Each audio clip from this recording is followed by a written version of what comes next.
الحمدللہ رب العالمین والعاقبۃ للمتقین والصلاة والسلام علی سید الانبیاء والمرسلین اما بعد فاعوذ باللہ من الشیطان الرجیم بسم اللہ الرحمن الرحیم یا ایھا الذین آمنوا اتقوا اللہ وکونوا مع الصادقین صدق اللہ مولانا العلی العظیم۔ باد توحید کے متوالو، شمع رسالت کے پروانوں، غوث و خواجہ اور رضا کے چاہنے والوں، آئیے سب سے پہلے ہم اور آپ نہایت ہی ادب اور احترام کے ساتھ اپنے اور ساری کائنات کے مرکز عقیدت جناب محمد الرسول اللہ صلی اللہ تعالی علیہ وسلم کی بارگاہ بے کس پناہ میں جس طرح سے میں آپ کو پڑھاؤں میرے ساتھ مل کر پورا مجمع بآواز بلند ہدیہ غلامی درود و سلام کے انداز میں پیش کر لیں۔ پڑھیں الصلاۃ والسلام علیک یا رسول اللہ، الصلاۃ والسلام علیک یا نبی اللہ وعلی آلک وَأَصْحَابِكَ یا نور اللہ صلی اللہ تعالی علیہ وسلم۔ رب کعبہ کی بارگاہ میں دعا ہے، مولا اپنے حبیب صاحب الاولاق صلی اللہ تعالی علیہ وسلم کے صدقۃ فیض ہم تمام حاضرین اور سامعین کو تو دم واپسی تک حق کہنے، حق سننے اور اپنے حق والے بندوں کے دامن سے وابستہ رہنے کی توفیق نصیب فرما۔ ساتھ ہی بارگاہ رب العزت میں دعا ہے کہ میرے کریم آج کی اس محفل پاک میں ہم گنہگاروں سیاہکاروں کا آنا قبول فرما، اور اس محفل کو قیامت کے دن ہمارے لیے، ہمارے والدین کے لیے، ہمارے اہل و عیال کے لیے بخشش اور نجات کا سبب بنا۔ جا زندگی مدینے سے جھونکے ہوا کے لا، جا زندگی مدینے سے جھونکے ہوا کے لا، شاید حضور ہم سے خفا ہیں منا کے لا۔ جا زندگی مدینے سے جھونکے ہوا کے لا، شاید حضور ہم سے خفا ہیں منا کے لا۔ کچھ ہم بھی اپنا چہرہ و باطن سنوار لیں، کچھ ہم بھی اپنا چہرہ و باطن سنوار لیں، بو بکر سے وہ آئینے عشق و وفا کے لا، شاید حضور ہم سے خفا ہیں منا کے لا۔ اور دنیا بہت ہی تنگ مسلمان پہ ہو گئی، دنیا بہت ہی تنگ مسلمان پہ ہو گئی، فاروق کے زمانے کے نقشے اٹھا کے لا، شاید حضور ہم سے خفا ہیں منا کے لا۔ اور محروم کر دیا ہمیں جن سے نگاہ نے، محروم کر دیا ہمیں جن سے نگاہ نے، عثمان سے وہ زاویے شرم و حیا کے لا، شاید حضور ہم سے خفا ہیں منا کے لا۔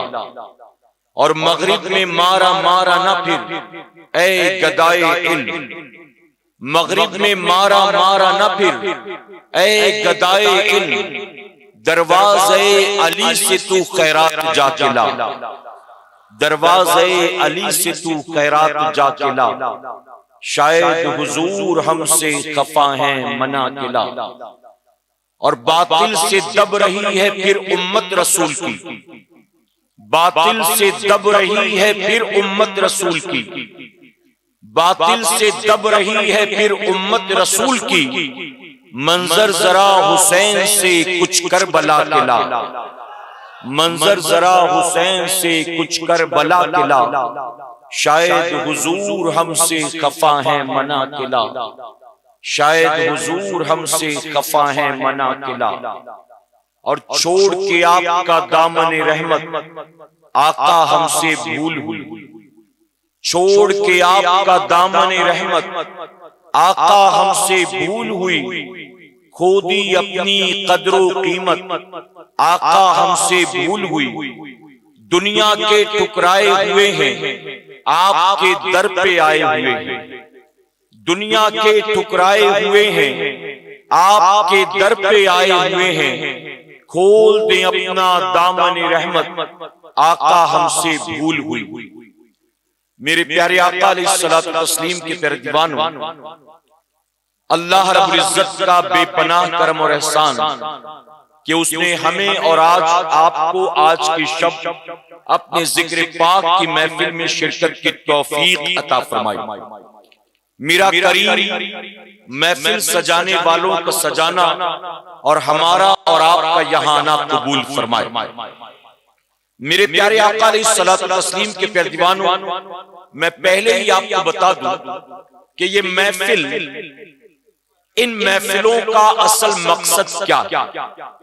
یاد رکھیں یہ محفلیں کانوں کے چسکے کے لیے نہیں، یہ محفلیں کانوں کی لذت کے لیے نہیں، یہ محفلیں صرف بھیڑ بھاڑ اور میلہ لگانے کے لیے نہیں، یہ محفلیں چند لوگوں کو جمع کر کے ان کے جذبات سے کھیل کر صرف نعرہ لگوانے کے لیے نہیں، بلکہ یہ وہ محفلیں ہیں کہ جن محفلوں سے ملنے والا پیغام اگر ہم اپنی عملی زندگی میں اتار لیں، اللہ تبارک تعالیٰ دنیا بھی سنوار دے گا اور آخرت بھی سنوار دے گا۔ لیکن میں بہت معذرت کے ساتھ کہوں گا، آج ہماری محفلوں کا حال یہ ہے کہ لوگ آتے ہیں، سنتے ہیں، نعرہ لگاتے ہیں، جاتے ہیں، لیکن ان کی زندگی میں کوئی تبدیلی نہیں آئی۔ غلط تو نہیں کہہ رہا ہوں۔ اور میرے پیارے آقا کے پیروانوں، ہمارا اور آپ کا تعلق اہل سنت والجماعت سے، اہل سنت والجماعت، اور ہم سنیوں کے یہاں نہ جلسوں کی کمی ہے، نہ جلوس کی کمی ہے، نہ عرس کی کمی ہے، نہ نیاز و لنگر کی کمی ہے۔ ہمارے یہاں سال بھر ان چیزوں کا سلسلہ جاری رہتا ہے، لیکن ان چیزوں کا اصل مقصد جو ہے ہم نے اور آپ نے اس کو بہت پہلے ہی فراموش کر دیا۔ آج لوگ محفلوں میں بھی آتے ہیں تو کانوں کی لذت کے لیے آتے ہیں۔ آپ جانتے ہیں حضور اکرم صلی اللہ علیہ وسلم نے 1450 سال پہلے صحابہ کی محفل میں فرمایا تھا کہ میرے صحابیوں، 4 میں سے 1 بننا، 5واں مت بننا۔ پھر میرے آقا نے وہ ایک ایک کر کے 4 گنایا تھا۔ جانتے ہو کیا تھا وہ 4؟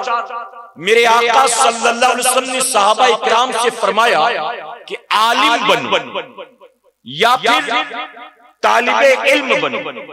میرے نبی جانتے تھے کہ ہر مسلمان عالم نہیں بن سکتا، ان کے اوپر گھر کی ذمہ داری ہے، ماں باپ کی ذمہ داری ہے، بیوی بچوں کی ذمہ داری ہے۔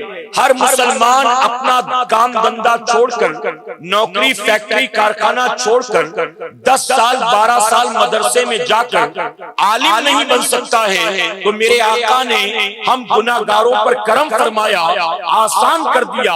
آقا نے فرمایا عالم بنو، آگے فرماتے ہیں کہ عالم نہ بن سکو تو طالب علم بنو، یعنی علم کے طلبگار بنو، اسٹوڈنٹ بنو، علم سیکھنے والے بنو۔ اور پھر آقا نے اب اس کے لیے بھی تو مدرسے میں جانا پڑے گا، اس کے لیے بھی تو علماء کے سامنے آپ کو حاضری دینی پڑے گی، وقت نکالنا پڑے گا۔ تو نبی نے اور آسان کر دیا۔ آقا فرماتے ہیں کہ اگر یہ بھی نہ کر سکو تو علماء کی محفل میں بیٹھنے والے بنو، تفسیر سنو بیٹھ کر، ان کے درس میں بیٹھو، ان کی تقریر سنا کرو، وہ جب بلائیں تو ان کی محفل میں بیٹھا کرو۔ آقا نے فرمایا کہ تم عالم بنو، عالم نہ بن سکو تو طالب علم بنو، یہ بھی نہ ہو سکے تو علماء کی محفل میں بیٹھنے والے بنو۔ اور آقا آگے فرماتے ہیں اگر یہ بھی نہ کر سکو تو کم سے کم علماء سے محبت کرنے والے بنو۔ نبی نے 4 چیزیں گنا دی، ان 4 میں سے ایک بننا۔ آگے وارننگ دیتے ہیں، آقا فرماتے ہیں ان 4 میں سے ایک بننا، 5واں مت بننا ورنہ تم ہلاک ہو جاؤ گے۔ اے سرکار مدینہ کے پیروانوں، یہاں جتنے موجود ہیں میں ہر ایک سے کہتا ہوں ہر کوئی اپنا جائزہ لے، ہم ان 4 میں سے ہیں یا 5ویں بنے بیٹھے ہیں۔ بہت معذرت کے ساتھ کہنا پڑتا ہے یہاں جتنے لوگ بیٹھے ہیں، میں علماء کی بات نہیں کرتا، آپ کی اور اپنی بات کرتا ہوں۔ کتنے پرسنٹ مسلمان عالم ہیں، کتنے پرسنٹ مسلمان طالب علم ہیں، کتنے پرسنٹ مسلمان علماء کی محفل میں بیٹھنے والے ہیں، کتنے پرسنٹ مسلمان علماء سے محبت کرنے والے ہیں۔ آپ کو ماننا پڑے گا نبی نے جس راستے سے جانے سے منع کیا تھا، آج ہماری اکثریت آج اسی راستے پر چل پڑی ہے اور ہماری اکثریت 5ویں کیٹیگری کی بن گئی ہے۔ آقا نے فرمایا تھا 5واں مت بننا ورنہ تم ہلاک ہو جاؤ گے۔ اور میں منبر رسول پر موجود ہوں، ذمہ داری کے ساتھ کہوں گا آج قوم مسلم کی ہلاکت کی ایک وجہ یہ بھی ہے نبی نے جہاں جانے سے منع کیا تھا آج مسلمان اسی راستے پر چل پڑا۔ ورنہ میں کہتا ہوں مسلمانوں اسی ہندوستان کی تاریخ اٹھا کر دیکھ، آج کوانٹٹی کے اعتبار سے ہمیں کہا جاتا ہے کہ مسلمان 30 کروڑ، کتنے ہیں؟ 30 کروڑ۔ اور پوری دنیا کے مسلمانوں کو کاؤنٹ کیا جائے تو پوری دنیا میں مسلمانوں کی آبادی ہم کو انکلوڈ کر کے ملا کر 180 کروڑ، 180 کروڑ پوری دنیا میں مسلمان کہلانے والے، تقریباً 57 ملک اسلامک کہلاتے ہیں۔ اس کے باوجود بھی ہم دیکھ رہے ہیں آج اس وقت اسلام، پیغمبر اسلام، قرآن، صاحب قرآن کے بارے میں اگر کہیں کوئی زبان دراز کرے آپ بتائیں ہمارا ریاکشن کیا ہے؟ اے سرکار مدینہ کے پیروانوں، ہم کہتے ہیں کہ جہاں 30 کروڑ مسلمان بستے ہیں آج اس ملک کے اندر اگر کوئی نبی کی گستاخی کرتا ہے، اگر کوئی قرآن پر اعتراض کرتا ہے، اگر کوئی شریعت کو بدلنے کی بات کرتا ہے، اگر کوئی قرآن کی آیات کو نکالنے کی بات کرتا ہے، ہم آخر کیا کہہ رہے ہیں؟ اے سرکار مدینہ کے پیروانوں، آپ کل کی تاریخ اٹھا کر دیکھ لیں، اسی ہندوستان کی سرزمین پر جب میرے غریب نواز تشریف لائے تھے، یہاں کون سی مسجد تھی، کون سی خانقاہ تھی، کون سا آپ کا مرید یہاں موجود تھا، یہاں کون سے محراب و منبر چمک دمک رہے تھے؟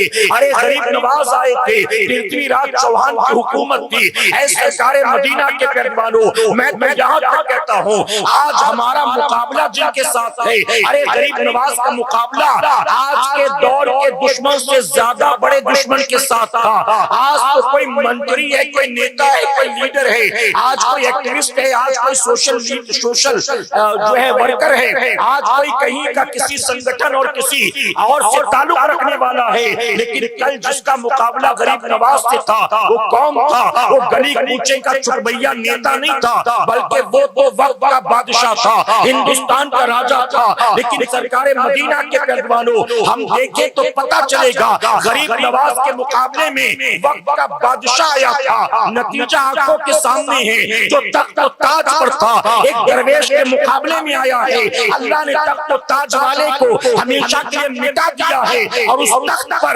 قیامت تک کے لیے غریب نواز کو بٹھا دیا۔ وجہ کیا تھی؟ وجہ کیا تھی میرے پیارے آقا کے پیروانوں؟ وجہ صرف اتنی تھی غریب نواز طبیعت پر عمل کرنے والے کا نام نہیں تھا، غریب نواز شریعت پر عمل کرنے والے کا نام تھا۔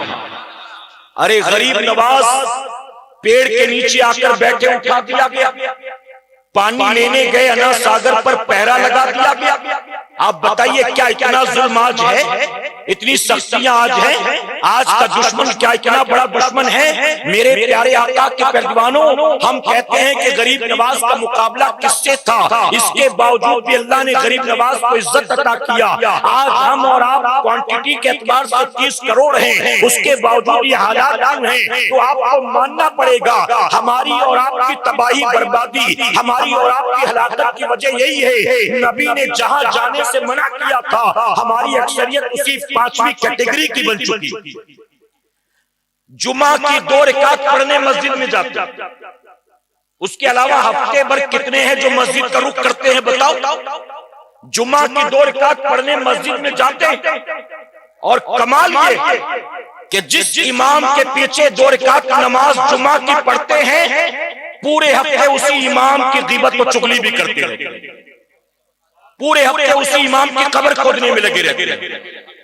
کبھی کبھی میں کہتا ہوں مجبوراً، یہ جو ہم نماز میں کھڑے ہوتے ہیں تو کہتے ہیں نا پیچھے اس امام کے، کہتے ہیں نا، تو جو نماز پڑھتے وہ پیچھے اس امام کے کہتے ہیں، اس سے مراد یہ کہ میں نماز امام کے پیچھے پڑھوں، اور جو نماز نہیں پڑھتے وہ سمجھتے پیچھے اس امام کے مطلب یہ کہ امام کے پیچھے پڑے رہنا۔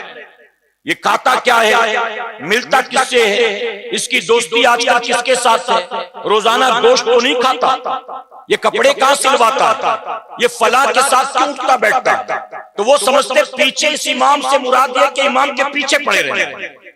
غلط نہیں کہہ رہا ہوں میرے پیارے آقا کے پہلوانوں، آج ہماری قوم کا حال ہے۔ میں آپ سے سوال پوچھتا ہوں، ہمارے یہاں بہت سارے بزرگ بیٹھے ہوئے، بہت سے نوجوان بھی ہیں، بچے بھی، ان کے مقابلے بہت سے عمر دراز بزرگ حضرات بیٹھے۔ ان بزرگوں سے پوچھو انہوں نے اس ملک میں اپنی زندگی میں کیسے کیسے وقت دیکھے۔ کوئی کہے گا میں نے پارٹیشن کا وقت دیکھا، کوئی کہے گا میں نے اس ملک میں کئی بار دنگے فساد دیکھے، کوئی کہے گا میں نے کئی بار اس ملک کے اندر کرفیو دیکھا، میں نے اس ملک میں جو ہے مہنگائی کو آسمان سے باتیں کرتے دیکھا، میں نے ایمرجنسی کا دور دیکھا ہے، میں نے انڈیا پاکستان کا وار دیکھا ہے۔ آپ ان سے پوچھیں تو وہ یہ ساری چیزیں گنائیں گے۔ اب وہ جو ساری چیزیں گناتے ہیں ان سے پوچھو کہ تم نے اپنی زندگی میں اب تک یہ سب کچھ دیکھا، لیکن کورونا کال میں جو ہمارے چھوٹے چھوٹے بچوں نے دیکھا ہے، کیا تم نے کبھی سوچا تھا کہ زندگی میں ایسا بھی وقت آئے گا؟ ان سے پوچھو کیا تم نے سوچا تھا کہ خانہ کعبہ کا طواف کرنے پر پابندی ہوگی، مسجد حرام میں جانے کی کسی کو اجازت نہیں ہوگی؟ ارے وہ مکہ معظمہ جس کے بارے میں کہا جاتا ہے the city never sleeps، یہ وہ شہر ہے جو کبھی سوتا نہیں۔ جنہوں نے حج عمرہ کیا وہ جانتے ہیں کہ حرم شریف میں رات کے 3 بجے بھی ایسا ہی اجالا ہوتا ہے جیسے کہ دوپہر کے 3 بجے۔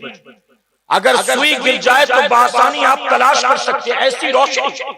ابھی 2000 لوگ طواف کر رہے ہیں، طواف مکمل نہیں ہوتا کہ 500 لوگوں کا نیا قافلہ آ گیا، کوئی برطانیہ سے آ رہا ہے، کوئی انڈونیشیا سے آ رہا ہے، کوئی انڈیا سے آ رہا ہے، رات بھر دن بھر 24 گھنٹے سوائے نماز جب جماعت کے ساتھ ہوتی ہے اس کے ہمیشہ طواف جاری رہتا ہے۔ آپ نے سوچا تھا کبھی طواف پر پہرے ہوں گے، حجر اسود کو بوسہ لینے نہیں دیا جائے گا، غلاف کعبہ کو چھو نہیں سکیں گے، صفا مروہ کی صحیح نہیں کر سکیں گے۔ آپ نے سوچا تھا مسجد حرام پر جانے میں پابندی ہوگی، ارے میرے آقا کی بارگاہ جس کے دروازے منتوں کے لیے 24 گھنٹے کھلے رہتے ہیں، آپ نے سوچا تھا کہ مسجد نبوی شریف کے دروازے پر بھی تالا ہوگا، زائرین کو روک دیا جائے گا، حج پر پابندی لگا دی جائے گی، عمرہ پر پابندی لگائی جائے گی۔ آپ نے سوچا تھا صرف مسجد حرام پر تالا نہیں ہوگا، ہمارے علاقے کی مسجد پر بھی تالا ہوگا، وہاں بھی پولیس والے بیٹھے ہوں گے، چند افراد کے سوا نماز کی اجازت نہیں ہوگی، نہ تراویح پڑھنے جا سکو گے،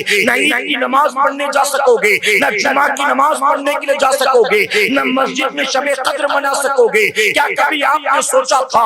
لیکن میرے پیارے آقا کے پہلوانوں، ہم نے وہ سارا دور دیکھا ہے۔ پچھلے 2.5 سالوں میں آپ نے کیا کچھ دیکھا ہے؟ ایک انجانا ہم دیکھا دشمن جس کو کورونا وائرس کہتے ہیں، جو چائنا سے چلا تھا۔ آپ سوچیں کہ ہمارے ملک کی مارکیٹ میں صرف چائنا کا مال نہیں پہنچتا، وہاں کا وائرس بھی آ گیا ہمارے ملک میں، اور صرف ملک میں نہیں ہمارے گاؤں تک پہنچ گیا، ہماری بستی تک پہنچ گیا، ہماری گلیوں تک پہنچ گیا، ہمارے گھر تک پہنچ گیا۔ یہاں جتنے موجود ہیں، آپ میں سے کیا کوئی ایک ایسا ہے جس کا اپنا کوئی جان پہچان والا کورونا کی وجہ سے مرا نہ ہو، جس کا انتقال نہ ہوا ہو؟ ہمارا سرکل بہت بڑا ہے، ہم کو کبھی ہفتے میں ایک میسج آتا تھا فلاں کے والد کا انتقال ہو گیا، حضرت دعا دعا کرنا۔ پھر 5 دن کے بعد کسی اور کا میسج آتا ہے فلاں کے بیٹے کا انتقال ہو گیا، حضرت دعا کرنا۔ ہم کو کبھی کبھی میسجز آتے ہیں انتقال کے اور دعا کے لیے، لیکن کورونا کال میں آپ جانتے ہیں ایک آدمی کا میسج آیا کہ فلاں کا انتقال ہو گیا، ابھی ہم دعا لکھ ہی رہے تھے، ابھی انا للہ و انا الیہ راجعون ٹائپ کر رہے تھے، ابھی اس کو صبر اور دعا دے ہی رہے تھے، اچانک ایک اور میسج آ گیا فلاں کی بیٹی کا انتقال ہو گیا، فلاں کے باپ کا انتقال ہو گیا۔ ایک دن میں کئی موتوں کی خبر آتی تھی۔ اور اے سرکار مدینہ کے پیروانوں، WHO کے سروے کے مطابق آپ جانتے ہیں ہندوستان میں تقریباً کورونا کی وجہ سے 4 کروڑ لوگ مارے گئے ہیں۔ اللہ اکبر! میرے پیارے آقا کے پیروانوں، یہ WHO کی رپورٹ ہے، میرا اپنا سروے نہیں ہے، بہرحال اس گنتی میں کچھ اوپر نیچے ہو سکتا ہے۔ اگر آپ 40 لاکھ بھی مان لیں تو 40 لاکھ بھی کوئی کم تو نہیں ہوتا ہے، آپ 4 لاکھ بھی مان لیں تو 4 لاکھ بھی کوئی کم گنتی تو نہیں ہوتی ہے۔ پوری دنیا میں کروڑوں لوگ اس کی چپیٹ میں آئے ہیں اور لاکھوں لوگ موت کے گھاٹ اتر گئے ہیں۔ اس کے باوجود مسلمانوں، اللہ کا بے پناہ کرم اور احسان ہے، ہم کل بھی زندہ تھے، آج بھی زندہ ہیں۔ کیا کبھی آپ نے اس کے بارے میں سوچا اور غور کیا؟ 68 سال کا بوڑھا باپ رو رہا تھا اور 22 سال کا جوان بیٹا دنیا سے رخصت ہو گیا۔ دیکھا کہ نہیں دیکھا آپ نے؟ میرے پیارے آقا کے پیروانوں، میں ممبئی جیسے شہر میں رہتا ہوں، حالات ایسے تھے، اگر کسی باپ کا انتقال ہوا جس کے 4 جوان بیٹے، تو اسپتال والوں نے بیٹوں کو باپ کا چہرہ بھی نہیں دکھایا، بلکہ اسپتال والوں نے کہا فلاں قبرستان میں 3 بجے میت آ جائے گی، آپ پہنچ جانا۔ نہ مردے کا چہرہ دکھایا گیا، نہ کفن پہنانے کی اجازت تھی، نہ غسل دینے کی اجازت تھی، نہ نماز جنازہ کی اجازت تھی، بلکہ JCB سے لا کر قبر کھودی جاتی، پھر میت کو اسی کے ذریعے قبر میں ڈال دیا جاتا تھا، اسی سے مٹی ڈھانک دی جاتی تھی۔ آپ سوچیں یہ سارے حالات ہم نے اور آپ نے دیکھے ہیں۔ ایسے میں آپ سے ایک سوال پوچھتا ہوں، اگر ہم 2.5 سال کے اندر کورونا کال میں سب کچھ دیکھ کر یہاں تک پہنچے، ہم کل بھی زندہ تھے، آج بھی زندہ ہیں، تو دل پر ہاتھ رکھ کر مجھے جواب دو، یہ زندگی ہم کو کیسے ملی ہے؟ ہم زندہ ہیں تو کیا سینیٹائزر کی وجہ سے زندہ ہیں؟ ہم زندہ ہیں تو کیا لاک ڈاؤن کی وجہ سے زندہ ہیں؟ ہم زندہ ہیں تو کیا ویکسین کی وجہ سے زندہ ہیں؟ ہم زندہ ہیں تو کیا سوشل ڈسٹینسنگ کی وجہ سے زندہ ہیں؟ ہم زندہ ہیں تو کیا اس وجہ سے کیونکہ ٹرینیں بند کر دی گئی تھی، فیکٹریاں بند کر دی گئی تھی، پلین بند کر دی گئی تھی؟ ہم زندہ ہیں تو کیا اس وجہ سے کہ ہم نے ماسک لگا لیا تھا، ہم بار بار اپنے ہاتھوں کو دھو رہے تھے؟ آپ کو ماننا پڑے گا، ہمیں زندگی نہ WHO نے دیا ہے، نہ کسی ڈاکٹر نے دیا ہے، نہ گورنمنٹ نے دیا ہے، نہ ہاتھ دھونے سے بچے ہیں، نہ سینیٹائزر سے بچے ہیں، نہ ماسک پہننے سے بچے ہیں، نہ لاک ڈاؤن اور ویکسین کی وجہ سے بچے ہیں۔ اگر ہم کل بھی زندہ تھے، آج بھی زندہ ہیں، تو یہ کسی اور کا احسان نہیں ہے، احسان ہے تو صرف میرے پروردگار کا احسان ہے۔ اتنا ہونے کے بعد بھی، موت کو قریب سے دیکھنے کے بعد بھی، اپنی آنکھوں کے سامنے اٹھتے ہوئے جنازے، تڑپتے ہوئے گھر والوں کو دیکھنے کے بعد بھی اگر یہ قوم نہیں سدھرے گی تو بھلا کب سدھرے گی؟ آپ مجھے بتائیے۔ جب تک لاک ڈاؤن تھا، لوگ ہم سے کہہ رہے تھے حضرت مارکیٹ کھل گئی، مسجد نہیں کھل رہی، ہوٹل کھل گئی، مسجد نہیں کھل رہی، اب تو مال بھی کھل گئے، مسجد کیوں نہیں کھل رہی؟ اب تو ٹرینیں بھی چالو ہو گئی، مسجد کیوں نہیں کھل رہی؟ اب تو گورنمنٹ نے آفس کھولنے کا بھی پرمیشن دے دیا، مسجد کیوں نہیں کھل رہی ہے؟ جب تک مسجدیں بند تھی تب تک رو رہا تھا مسجد کیوں نہیں کھل رہی، مسجد کیوں نہیں کھل رہی؟ ہم نے سوچا شاید احساس ہوا ہوگا غلطی کا، ہو سکتا ہے کہ نمازی بن گیا ہوگا، ہو سکتا ہے کہ مسجد میں آنے جانے والا بن گیا ہوگا، لیکن جب مسجدوں کے دروازے کھولے گئے اس کو ہم نے دیکھا تو پتا چلا وہ جو کورونا سے پہلے 2 رکعت جمعہ کا نمازی تھا، مسجد بند کی تو مسجد کی بند ہونے کا رونا روتا تھا، لیکن مسجد سے پیرا ہٹایا گیا تو بھی ظالم جمعہ کی 2 رکعت کے سوا ایک وقت کی نماز پڑھتا ہوا نظر نہیں آتا۔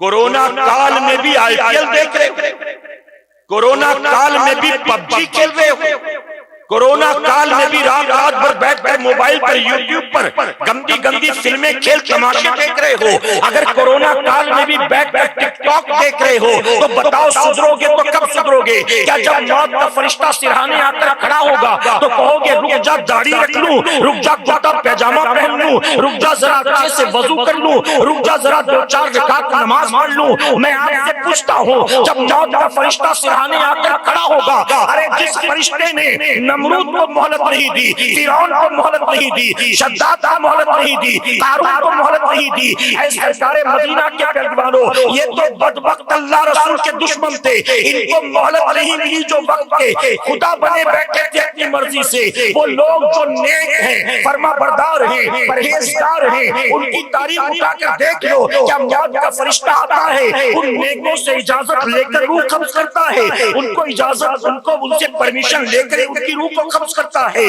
جب اللہ تبارک تعالیٰ موت کے فرشتے کو بھیجتا ہے تو پھر موت کا فرشتہ یہ نہیں دیکھتا یہ شیخ ہے، بزرگ ہے، پرہیزگار ہے، عابد ہے، زاہد ہے، گنہگار ہے، شرابی ہے، چرسی ہے، فاسق ہے، نہیں، اللہ نے جو وقت مقرر کر دیا ہے موت کا فرشتہ اس وقت پر روح نکالتا ہے، اور اللہ تبارک تعالیٰ جب فرشتے کو بھیجتا ہے تو ایک لمحے کے لیے بھی آپ کو کوئی زندگی نہیں دے سکتا۔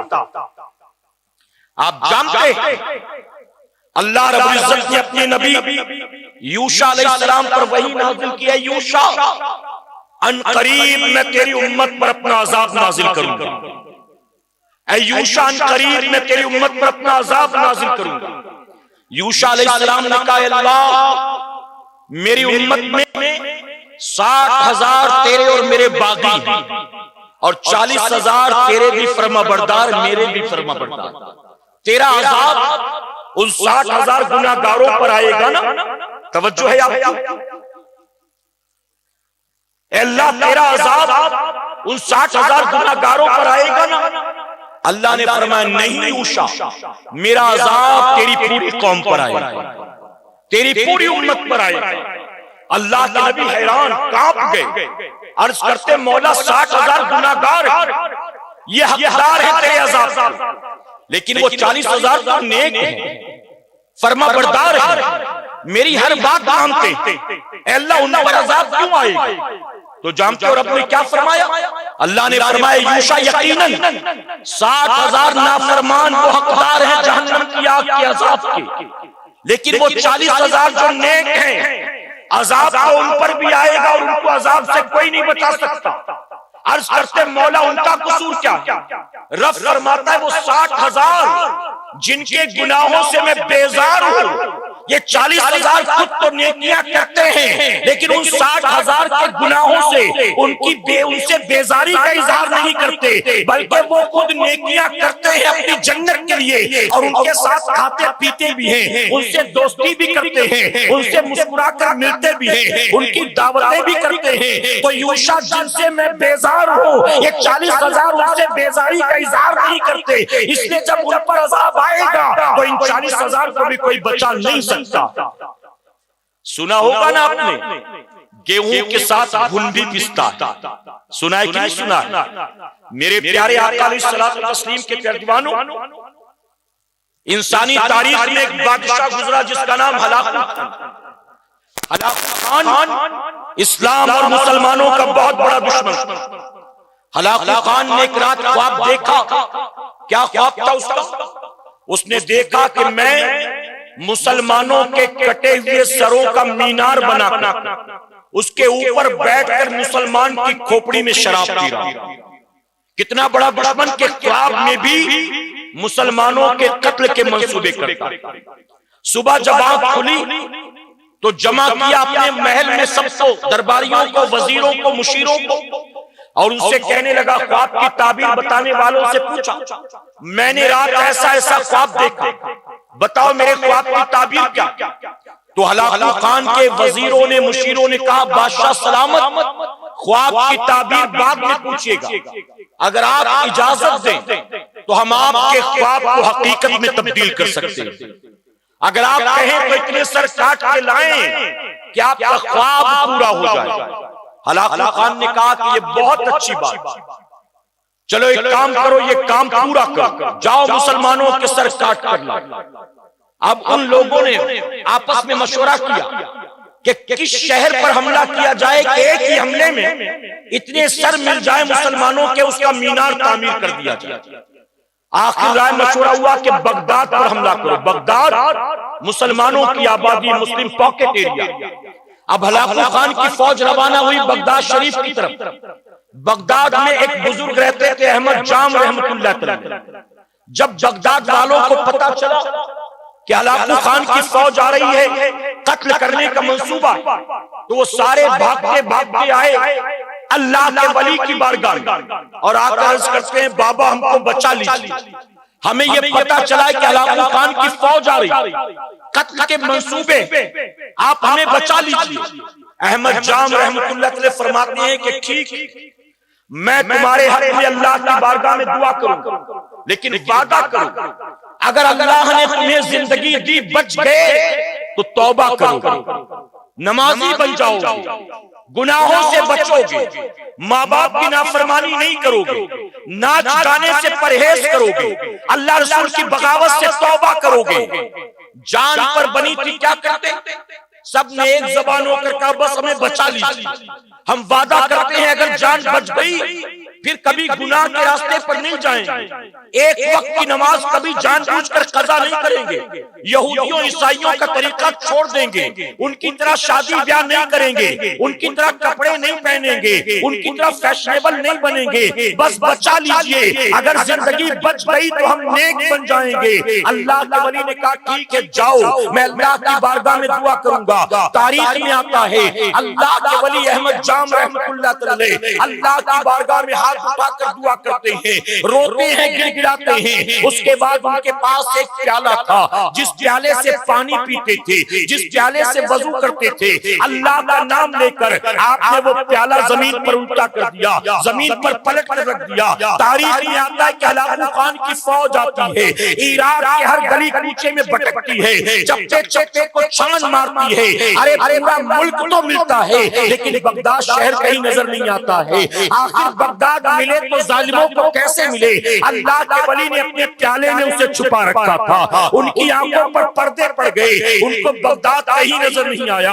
آخرکار دھول چھاننے کے بعد واپس جاتے ہیں، واپس پہنچے تو ہلاکو خان نے دیکھا خالی ہاتھ آئے ہیں، اس کو جلال آ گیا۔ ہلاکو خان نے کہا تم اتنی بڑی بڑی باتیں کر کے گئے تھے، آخر خالی ہاتھ کیوں آئے؟ ان لوگوں نے اپنی مجبوری ظاہر کر دی، ہم نے بڑی کوشش کی لیکن ہمیں وہ شہر ملتا ہی نہیں ہے، بغداد پتہ نہیں کہاں چلا گیا۔ ہلاکو خان نے کہا زمین کھا گئی کہ آسمان نکل گیا، اتنا بڑا شہر کہاں جا سکتا ہے؟ اور بڑی فوج لے جاؤ، اپنے ساتھ گائیڈ لے جاؤ، اپنے ساتھ بغداد کے گلی کوچوں کے ماہرین لے جاؤ، اب کی بار خالی ہاتھ مت آنا۔ اب دوسری بار بھی لوگ آتے حملہ کرنے کے لیے، آپ جانتے ہیں لیکن مسلمانوں کا حال کیا تھا؟ جب جان بچ گئی تو اپنا راستہ نہیں چھوڑا، جب جان بچ گئی تو اللہ کی بارگاہ میں توبہ نہ کی، جب جان بچ گئی تو گناہوں سے منہ نہیں پھیرا، بلکہ پھر زندگی اسی راستے پر گزار رہے تھے۔ اب جب ہلاکو خان کی فوج دوبارہ حملہ ور ہوئی، پھر بھاگتے بھی آئے، عرض کرتے ہیں کہ پچھلی بار غلطی ہو گئی، اس بار ہمیں بچا لیجئے، ہم وعدہ کرتے ہیں اب کبھی گناہ نہیں کریں گے،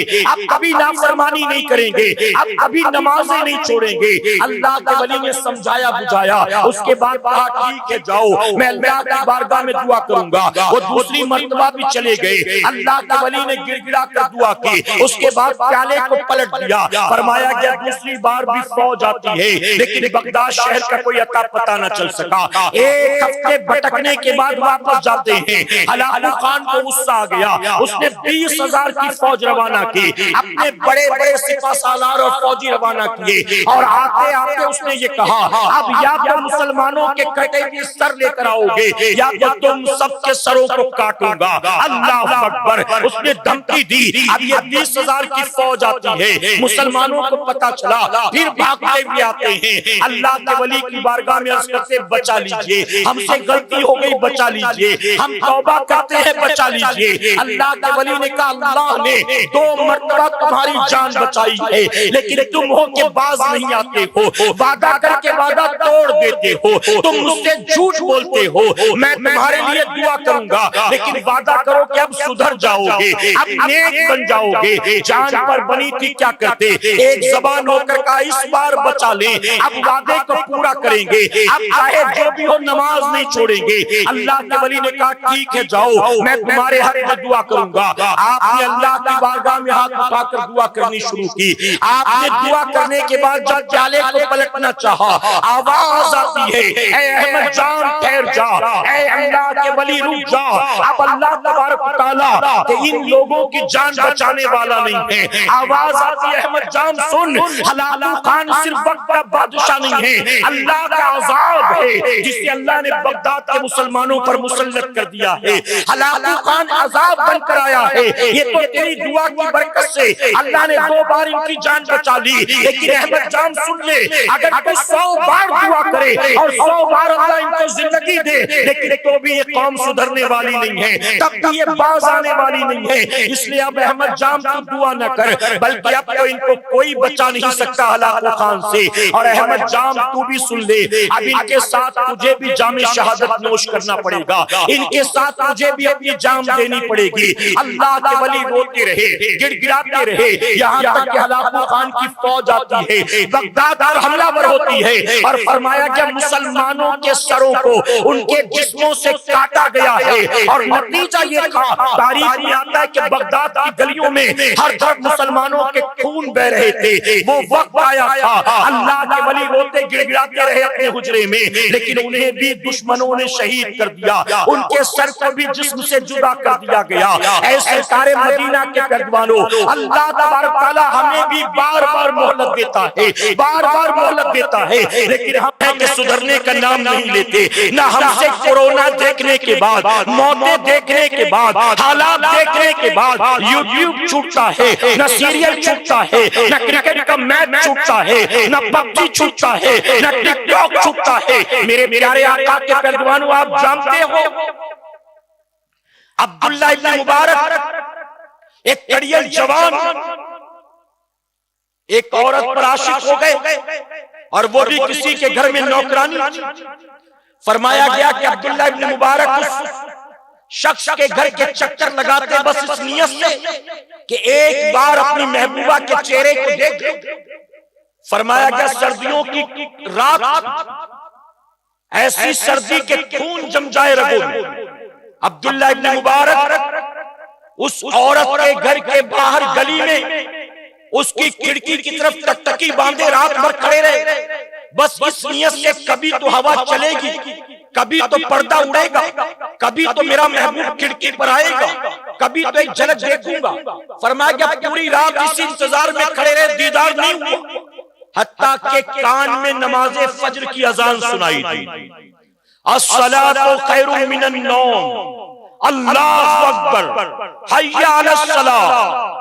جب کان میں اذان کی آواز سنائی دی، دل کی دنیا اتل پتل ہو کر رہ گئی، دل میں خیال پیدا ہوا عبداللہ ایک عورت کی محبت میں رات بھر یوں کھڑا رہا گلی میں، اس کا دیدار بھی نہ ملا، اگر دیدار مل جاتا تو نام اعمال میں گناہ لکھے جاتے۔ اے عبداللہ اگر تو نے یہی رات مصلی پر گزاری ہوتی، اللہ کے سجدے میں گزاری ہوتی، تو ممکن ہے یہی رات تیرے لیے جنت کی ضمانت بن جاتی۔ وہاں سے فوراً ہٹے، دل سے عورت کی محبت کو جھٹک دیا، اللہ کی عبادت میں لگ گئے۔ فرمایا کہ ابھی تھوڑا ہی عرصہ گزرا تھا، یہی عبداللہ ابن مبارک بڑے متقی، پرہیزگار، عابد و زاہد، شب بیدار، تہجد گزار نہیں، توبہ کر کے پلٹے چند دن گزرے تھے۔ دوپہر کا وقت، آپ کی والدہ تلاش کر رہی تھی عبداللہ کہاں گیا، میں بلاؤں کھانا کھلا دوں، میرے بیٹے کو گیا کہاں؟ ماں تلاش کرتے کرتے پہنچی، ایک باغ میں دیکھا تو بیٹا جاڑیوں کے قریب باغ میں زمین پر لیٹا تھا۔ ماں نے کہا یہ کہاں لیٹا ہوا دیوانوں کی طرح؟ آگے بڑھی، تھوڑا اور آگے بڑھی تو دیکھا کہ بیٹا سویا ہے اور بیٹے کے سرہانے ایک سانپ جو ہے اپنا پھن نکال کر کھڑا ہے، ایک سانپ اس کے سرہانے کھڑا ہے۔ جب ماں نے سانپ کو دیکھا تو گھبرا گئی، سانپ میرے بیٹے کے سرہانے کھڑا ہے، ہل ڈل رہا ہے، میرا بیٹا کروٹ لے گا، پلٹے گا، ہلے گا، ویسے یہ ڈنک مار دے۔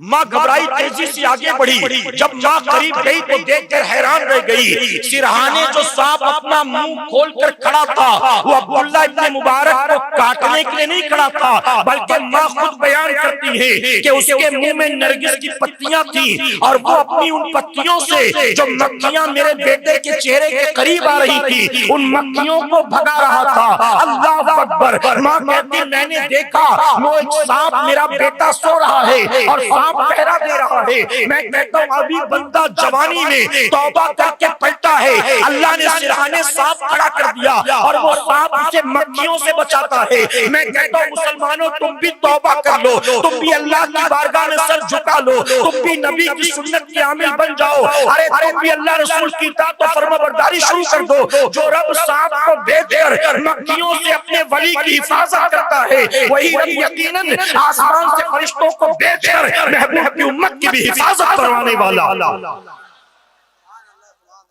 لیکن ہم اور آپ سدھرے تو صحیح، ہم اور آپ پلٹے تو صحیح۔ آج ہر جگہ بڑی بڑی محفلیں ہو رہی، تحفظ ناموس رسالت کانفرنس، علماء کو بلایا جا رہا، لاکھوں کا چندہ ہے، ہزاروں کا مجمع ہے، تحفظ ناموس رسالت کانفرنس ہر طرف ہندوستان میں بڑے بڑے جلسے ہو رہے۔ اور آپ جانتے ہیں جو کمیٹی والے تحفظ ناموس رسالت کانفرنس کرا رہے ہیں ان کو دیکھو تو سارے داڑھی میں نبی کی ناموس کی حفاظت کی بات کر رہا اور نبی کی سنت کی حفاظت کرنے کو تیار ہے۔ میں کہتا ہوں تم نبی کی ناموس کی حفاظت تم کرو گے جو روزانہ نبی کا دل دکھاتے داڑیاں چھلا کر، جو روزانہ نبی کا دل دکھاتے گالیاں دے کر، جو روزانہ نبی کا دل دکھاتے یوٹیوب پر گندی گندی ویڈیو دیکھ کر۔ تحفظ ناموس رسالت کانفرنس نام اچھا لگتا لیکن کیا ہم اور آپ بتائیے اس قابل ہیں نبی کی ناموس کی حفاظت ہم اور آپ کریں گے؟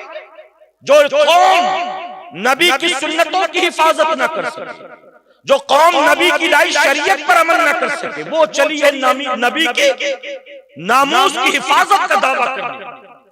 میرے پیارے آقا علیہ الصلوۃ والتسلیم کے پیارے دیوانوں، میں پوری ذمہ داری کے ساتھ ایک بات کہنا چاہوں گا، اگر آج بھی ہم نہیں پلٹے، آج بھی ہم نے اللہ کی بارگاہ میں رجوع نہیں کیا، ہم نے آج بھی سچے دل سے توبہ کر کے اپنے آپ کو قرآن و سنت کے راستے پر نہیں چلایا، تو آج جو دن ہم دیکھ رہے ہیں اس سے بدترین دن ہماری نسلیں دیکھیں گی۔ آپ جانتے ہیں ایک علاقے میں گیا تھا، ربیع الاول شریف کا جلسہ، میں اکثر جہاں جاتا ہوں آپ پوچھتا ہوں، عام طور پر میری عادت ہے یہاں کتنی مسجدیں، تو جنہوں نے بلایا تھا انہوں نے کہا کہ یہاں پر 22 مسجدیں، 22۔ میں نے کہا 22 میں ہماری کتنی ہیں سنیوں کی؟ تو جواب ملا حضرت پہلے تو یہ ساری کی ساری اپنی تھی، اب 2 ہی بچی، پہلے تو ساری اپنی تھی اب 2 ہی بچی ہیں۔ اور معذرت کے ساتھ کہوں گا سنیوں کمیٹی والوں کے حالات دیکھ کر لگ رہا تھا 2-4 سال میں یہ 2 بھی ہاتھ سے نکل جائے۔ کیوں؟ وہ 12ویں کا جلسہ کر رہے تھے، وہ 11ویں کا جلوس نکال رہے تھے، وہ محرم میں تعزیہ بھی بنا رہے تھے، لیکن جب اذان فجر میں مؤذن حیا علی الصلاۃ حیا علی الفلاح کہہ رہا تھا تو جوان جو جلوس میں گھنٹوں پیدل چلنے کو تیار تھا وہ مسجد میں آ کر 10 منٹ سجدہ کرنے کو تیار تھا۔ میں نے کمیٹی والوں سے کہا میرے بھائی برا مت ماننا، یہاں زمین جائیداد کو لے کر، کھیت کھلیان کو لے کر، گھر بار کو لے کر، باپ کی فیکٹری بینک بیلنس کو لے کر بھائی بھائی آپس میں لڑ جاتے ہیں، خون کے رشتے ختم ہو جاتے ہیں، ایک دوسرے کو مرنے مارنے پر آمادہ ہو جاتے ہیں۔ میں نے کہا معمولی زمین کو لے کر بھائی بھائی دشمن بن جاتے ہیں۔ ارے تیری زمین ایک فٹ بھی تیرا بھائی نہیں لے سکتا ہے، تیرے کھیت کا ایک حصہ ایک بیگھہ تیرا بھائی نہیں لے سکتا ہے، تیرے باغ کے ایک پیڑ پر تیرا بھائی قبضہ نہیں کر سکتا ہے، اور اللہ کے گھر پر ایک ایک کر کے قبضہ ہوتا رہا۔ 22 مسجدیں ہاتھ سے نکل گئی، تم نے کون سی نیند کی گولی کھایا تھا، کہاں غفلت میں شکار؟ بتائیے یہ آج کا فیکٹ ہے کہ نہیں ہے؟ یہ گراؤنڈ ریالٹی ہے کہ نہیں؟ میرے پیارے آقا کے پہلوانوں، بہت معذرت کے ساتھ کہوں گا، ہم اور آپ رسم و رواج والے سنی بن کر رہے۔ مجھے آپ بتائیں، جب ہم اپنے گھر سے یہاں نکل کر آئے تھے اس محفل میں، تو اس لیے آئے تھے کہ چلو یار بہت مزہ آئے گا، چلو یار دیکھیں کتنی پبلک آتی ہے، چلو سنتے ہیں کون کیا بولتا ہے۔ اس نیت سے آئے تھے کہ کچھ سیکھنے کی نیت سے آئے، کچھ سمجھنے کی نیت سے آئے۔ میں ذمہ داری کے ساتھ کہتا ہوں، سنیو سنو، رات بھر محفل میں بیٹھنے کے بعد گھر جاؤ اور نماز فجر میں اگر پیر پھیلائے سوتے رہو گے تو رات بھر کا جلسے میں آنا بھی اٹھا کر منہ پر مار دیا جائے گا۔ اللہ قبول فرمائے گا؟ ارے بلکہ ہم تو اس امام کے ماننے والے جس امام نے پہلے ہی فرما دیا، نماز عشاء کے بعد دینی محفل میں شرکت کی وجہ سے اگر نماز فجر قضا ہونے کا اندیشہ ہو تو دینی محفل میں جانا ضروری نہیں ہے، گھر جا کر سو جا تاکہ نماز فجر میں تیری آنکھ کھل سکے۔ اور یہاں ہمارے یہاں رات بھر جلسہ ہو رہا ہے، 2 بجے تک، 3 بجے تک، 4 بجے تک جلسہ، اور جب فجر کی باری آتی تو گاؤں کے چند بوڑھے، یا تو مسجد کا امام ہوگا یا مؤذن ہوگا، اور چند بوڑھے اس کے علاوہ جو رات بھر شاعر اسلام پر نوٹ لٹا رہا تھا وہ جوان کہاں گیا؟ جو رات بھر ہاتھوں کو جھنڈا بنا کے لہرا رہا تھا وہ جوان کہاں گیا؟ جو بہت اچھل رہا تھا، لگ رہا تھا اس سے بڑا کوئی سنی نہیں ہے، اس سے بڑا کوئی عاشق رسول نہیں ہے، وہ فجر میں کہاں چلا گیا؟ اے سرکار مدینہ کے پیروانوں، ایک تلخ بات کہوں گا علماء کی موجودگی میں، سن کر جانا اور سیکھ کر جانا۔ یاد رکھنا فجر کے وقت میں پیر پسار کر سونا یزید پلید کا کام ہے، اور فجر میں اٹھ کر اللہ کے گھر جانا یہ امام حسین کا کام۔ اب ڈیسائیڈ کر کے جانا کہ حسینی بننا ہے کہ یزیدی بننا۔ حسینی صرف کھچڑے والے، حسینی صرف شربت والے، حسینی صرف 10 محرم کے تعزیے والے، حسینی صرف امام حسین کے نام پر تیجا 40واں برسی منانے والے۔ ارے حسینی بننا ہے، رسم و رواج والے نہیں۔ ارے جو کربلا میں حسین کے ساتھ آئے تھے ان کو کھچڑا کس نے کھلایا تھا؟ ان کو شربت کس نے پلایا تھا؟ انہوں نے کون سے گل چھلے اڑائے تھے؟ ہم تو حسینی کہلاتے ہیں اور عیاشی میں زندگی گزارتے ہیں۔ وہ حسینی تھے جنہوں نے حسین کے نام پر حلوے نہیں کھائے تھے، اپنی جانوں کو قربان کیا۔ تم نیند نہیں قربان کر سکتے ہو؟ میرے نبی نے فرمایا میرے نواسے حسن حسین جنتی جوانوں کے سردار، اگر سردار مانتے ہو امام حسن حسین کو تو سردار کے پیچھے پیچھے چلو کہ انشاءاللہ۔ یاد رکھے تاریخ میں البدایہ والنہایہ جیسی کتاب میں یہ بات واضح لفظوں میں موجود، رات کا اندھیرا چھاتا تھا تو یزید کے محل سے ڈھول گھنگرو کی آواز آتی تھی اور امام حسین کے کمرے سے قرآن کی آواز آتی تھی۔ آج اے حسینیوں ہمارے گھر سے کون سی آواز آ رہی ہے؟ کون سی؟ ارے کبھی کبھی ہم جاتے ہیں نا پروگرام کے لیے جلسوں میں، الگ الگ اسٹیٹس میں، الگ الگ سٹیز میں، گاؤں دیہات میں جانا پڑتا ہے۔ مسلمان کے گھر جاتے ہیں، جانے کے بعد کہتے ہیں ذرا مصلی لے آؤ میری نماز باقی ہے۔ مصلی ڈھونڈنے میں 10 منٹ لگتے کیونکہ ضرورت ہی نہیں پڑتی۔ مولانا آپ آئے ہو تو ضرورت پڑی ہے، کہاں رکھا ہے پتہ ہی نہیں ہے، ورنہ ہمیں تو یاد ہی نہیں کہ آخری بار ہم نے دیکھا تھا۔ غلط تو نہیں کہہ رہا ہوں؟ مصلی LED لگا ہوتا، LCD لگا ہوتا بالکل سینٹر میں، جس کو شریعت نے حرام قرار دیا، وہ تو گھر کے بالکل سینٹر میں، پوچھنا نہیں پڑتا LCD کہاں لگی ہوئی، تیرے گھر میں ٹی وی کہاں رکھی، پوچھنا نہیں پڑتا، پوچھنا پڑتا مصلی کہاں۔ آپ جانتے ہیں ڈاکٹر اقبال، ایک مرتبہ ڈاکٹر اقبال سے ان کا دوست ملنے کے لیے آیا تو اس نے دیکھا کہ ڈاکٹر اقبال نے اپنے سرہانے میز پر تمام دنیاوی لٹریچرز رکھے تھے اور اسی کے ساتھ آپ نے قرآن بھی رکھا تھا۔ یعنی دنیاوی ساری کتابیں اسی میز پر اسی ٹیبل پر، اور سرحان قرآن بھی رکھا ہوا، تو جزدان میں نہیں، ایسے رکھا۔ تو اس نے دیکھنے کے بعد کہا ڈاکٹر اقبال سے کہ لوگ پتہ نہیں آپ کے بارے میں کیا کیا کہتے ہیں۔ دوست تھا، منہ لگا تھا، کہنے لگا لوگ پتہ نہیں آپ کے بارے میں کیا کیا کہتے ہیں، کوئی مفکر کہتا ہے، کوئی علامہ کہتا ہے، کوئی شاعر مشرق کہتا ہے، پتہ نہیں کیا کیا کہتے ہیں، اور میں دیکھ رہا ہوں کہ آپ کو قرآن کا احترام کرنا بھی نہیں آتا۔ تو ڈاکٹر اقبال صاحب نے کہا کہ کیا میں نے قرآن کی بے حرمتی کر دی، کیا احترام کرنا نہیں آتا؟ تو اس نے کہا کہ قرآن جزدان میں ہونا چاہیے، قرآن طاق پر ہونا چاہیے، باقی کتابوں کے ساتھ اونچائی پر ہونا چاہیے، اور آپ نے ساری کتابوں کے ساتھ اس کو رکھ دیا، آپ کو تمیز نہیں ہے قرآن کو کہاں رکھا جائے کیسے؟ تو ڈاکٹر اقبال نے کہا کہ سنو، تم نے کسی معذور کو کبھی دیکھا ہے اپاہج کو؟ اس نے کہا بڑے دیکھے۔ کہا معذور جو ہوتا ہے وہ اپنی بیساکھی کہاں رکھتا ہے؟ کباٹ طاق پر، کپڑوں میں لپیٹ کر اوپر؟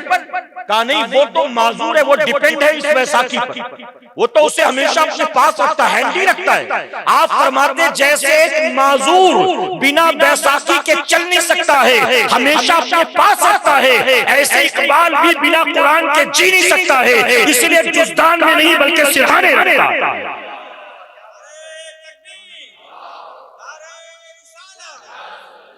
اور ہمیں تو مسلمان کے گھر میں قرآن پڑھنا ہو تو ڈھونڈنا پڑتا ہے کہ تھوڑا سا وقت ملا ذرا قرآن لے کر آ جاؤ، ڈھونڈنا پڑتا ہے۔ ہم اس سے پوچھتے اچھا لاتا بھی ہے تو دھول جھاڑتا ہوا لے کر آتا۔ آخری بار کب نکالا تھا؟ رمضان شریف میں۔ میرے پیارے آقا کے پیروانوں، آپ جانتے ہیں یہاں بات ہے تو ایک بات درس کر دوں، اجازت ہے آپ کی؟ میری بات کو سمجھ میں آ رہی ہے نا؟ دیکھیں میں جذباتی تقریر کرتا ہی نہیں، ابھی سید صاحب آئیں گے، آپ سنیں، میں کچھ سمجھانے کے لیے آپ کو آیا، سکھانے کے لیے، اور میں امید کرتا ہوں کہ یہ باتیں آپ کی سمجھ میں آ رہی ہیں۔ ایک مسجد کے امام کے بیٹے کی شادی تھی، امام صاحب نے گاؤں والوں سے کہا کہ شادی کیسے ہوتی ہے آج میں تمہیں سکھاؤں گا، شادی کا طریقہ اسلامی کیا ہے میں آج تمہیں سکھاؤں گا، تم سب کو میرے بیٹے کی بارات میں چلو۔ گاؤں والوں نے کہا ٹھیک ہے، مقررہ وقت پر تیار ہو کر آ گئے۔ امام نے اپنے بیٹے کو گھوڑے پر بٹھایا، چونکہ بارات جانا تھا، امام نے بیٹے کو گھوڑے پر بٹھایا، اور اس کے بعد کہا میں آگے آگے کہوں گا لا الہ الا اللہ محمد رسول اللہ، اور تم سب کو بھی میرے ساتھ یہ کلمہ دوں گا، تم سب۔ ہمارے یہاں میت نکلتی تو کہتے ہیں نا کلمہ پاک کلمہ شہادت، آپ کے یہاں ایسا ہوتا ہے؟ جی اچھا دیکھیں، حکم تو یہ تھا کہ جب جنازے میں چلو تو بالکل خاموش چلو، اپنی موت کو یاد کرو، سبق حاصل کرو، یاد کرو کہ بہت جلد آپ بھی اسی طرح قبرستان جنازے میں اٹھا کر لے جاؤ۔ لیکن جب سے ہمارے اور آپ کے جیسے پیدا ہوئے نا جو خاموش نہیں رہ سکتے، غور نہیں کر سکتے، تو علماء نے کہا کہ ایک کام کرو، اب خاموش نہ رہا کرو، بلکہ جنازے میں چلو تو کلمہ پاک کلمہ شہادت پڑھا کرو۔ اب آپ سمجھے، علماء نے کہا جب میت کو لے کر چلو تو کلمہ پاک کلمہ شہادت پڑھا کر، اس سے مراد کلمہ پاک کیا ہے؟ لا الہ الا اللہ محمد رسول اللہ۔ کلمہ شہادت سے مراد کیا ہے؟ اشہد ان لا الہ الا اللہ واشہد ان محمد رسول اللہ، یہ ہے کلمہ پاک کلمہ شہادت۔ لیکن ہماری قوم کا حال یہ ہے، علماء نے کہا جنازہ لے کر چلو تو کلمہ پاک کلمہ شہادت کے ساتھ لے کر چلو، تو اب وہ جنازہ لے کر چلتے کلمہ پاک کلمہ شہادت، کلمہ پاک کلمہ شہادت، جبکہ کلمہ پڑھنا تھا، ان کو یہی نہیں پتا، وہ کلمہ پاک کلمہ شہادت کر رہے ہوتے۔ آئی بات سمجھے آپ نے کہ نہیں سمجھے؟ آپ جیسے آپ مجھ سے آ کر کہیں نماز پڑھنے کا طریقہ کیا، میں کہوں گا آپ نیت باندھیں، اس کے بعد ثنا پڑھیں، پھر سورہ فاتحہ پڑھیں، پھر کوئی سورہ ملائیں، قرأت کریں۔ اب آپ کیا کہتے ہیں؟ ثنا، سورہ فاتحہ، قرأت، ایسا کرتے ہیں؟ ثنا پڑھتے ہیں نا؟ تو علماء نے کہا کلمہ پاک کلمہ شہادت پڑھا کرو، تو لوگوں نے یہی پڑھنا شروع کر دیا، اندر جو ہے وہ نہیں پڑھتے۔ تو عالم صاحب نے کہا میں کلمہ پڑھاؤں گا، تم سب کو میرے ساتھ پڑھنا۔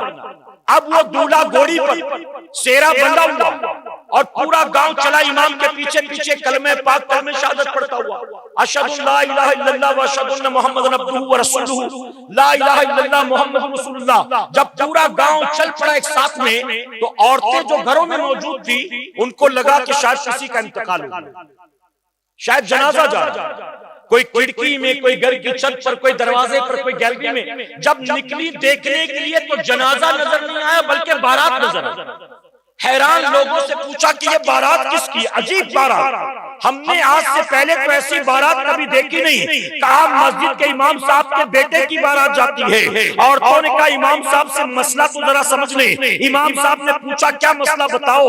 ان لوگوں نے کہا ہم نے تو آج تک کلمے کے ساتھ جنازے اٹھتے دیکھے ہیں، بارات تو پہلی بار دیکھا ہے۔ تو امام نے کہا تم نے کلمے کے ساتھ مرنا سیکھا ہے اور میں نے کلمے کے ساتھ جینا سیکھا ہے۔ تمہیں قبر میں جانا ہو تو کلمہ یاد آتا ہے اور مجھے نئی زندگی کا آغاز کرنا ہو تو کلمے کے ساتھ کرنا۔ تو ہمارا بھی حال یہی ہے، قرآن اٹھاتے ہیں یا تو قسم کھانے کے لیے، جھگڑا ہو جائے تو کہتے قرآن لے کے آئے، تب لے کر آتے، یا تو رمضان شریف میں، یا تو انتظار کرتے کوئی مر جائے تو قرآن خوانی کریں گے۔ بتائیے غلط نہیں کہہ رہا ہوں؟ میرے پیارے آقا کے پیروانوں، ہمیں اپنے آپ کو بدلنا ہے کہ انشاءاللہ، ہمیں اپنی ذات پر محنت کرنا ہے کہ انشاءاللہ۔ اور میں ذمہ داری کے ساتھ کہتا ہوں سرکار مدینہ کے پیروانوں، آج جو بھی حالات ہیں اگر ہم اور آپ سب کے سب اپنی ذات پر محنت کرنا شروع کر دیں، ہم سب کے سب توبہ کر لیں اللہ کی بارگاہ میں، ہم سب کے سب قرآن و سنت کے پابند بن جائیں، تو میں ذمہ داری کے ساتھ کہتا ہوں ہمیں کسی کا مقابلہ کرنے کی ضرورت نہیں ہے۔ اللہ تبارک تعالیٰ ہمیں اور آپ کو آج بھی وہ عزت عطا کرے گا جو عزت اللہ نے صدیوں پہلے میرے غریب نواز کو عطا فرمایا۔ گجرات کے ایک حاجی صاحب، ان کا نام ہے حاجی ابراہیم۔ حاجی ابراہیم اپنا ایک واقعہ بیان کرتے ہیں۔ حاجی ابراہیم کہتے ہیں کہ میں عمرہ کرنے کے لیے گیا تو میرا پورا ٹور جو تھا وہ 15 دن کا۔